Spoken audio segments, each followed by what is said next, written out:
বুধবার দুপুরে আরজিকর হাসপাতালে তদন্তে গেল সিবিআই টিম। ওই হাসপাতালে 6 নম্বর গেট দিয়ে তারা গাড়ি নিয়ে প্রবেশ করে আরজিকর হাসপাতালে। ওই টিমে রয়েছেন সিবিআই অফিসারদের পাশাপাশি ফরেনসিক বিশেষজ্ঞ ও নিজস্ব ক্যামেরাম্যান।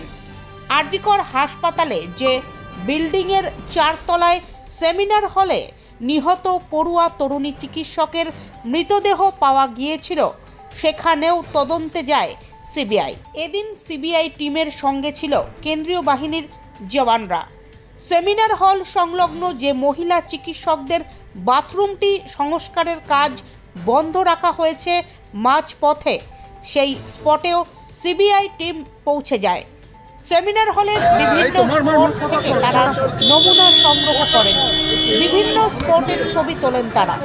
এদিন আরজিকর কাণ্ডে কলকাতা পুলিশের হাতে ধৃত সিভিক ভলেন্টিয়ার সঞ্জয় রায়কে স্বাস্থ্য পরীক্ষা করার জন্য প্রথমে সিবিআই এর অপর একটি টিম যায় জোকার ইএসআই হাসপাতালে, কিন্তু সেখানে চিকিৎসকদের বিক্ষোভ চলায় তার স্বাস্থ্য পরীক্ষা করানো সম্ভব হয় না। এরপর তাকে নিয়ে যাওয়া হয় আলিপুর কমান্ডো হাসপাতালে, কিন্তু সেখানেও সেনাবাহিনীর চিকিৎসকদের পক্ষ থেকে জানিয়ে দেওয়া হয় আদালতের নির্দেশ ছাড়া তারা সঞ্জয় রায়ের স্বাস্থ্য পরীক্ষা করতে পারবেন না।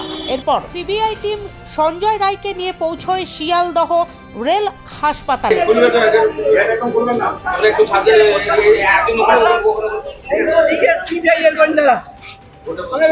সঞ্জয় রায় প্রিজন গার্ডের ভেতরে সে কিন্তু বসে রয়েছে এবং কলকাতা পুলিশের অফিসাররা তাদের চেষ্টা যাতে কোনো মিডিয়া কর্মী তার সঙ্গে কথা না বলতে পারে, অর্থাৎ টাইম থেকে সঞ্জয় রায়কে নামানো হচ্ছে।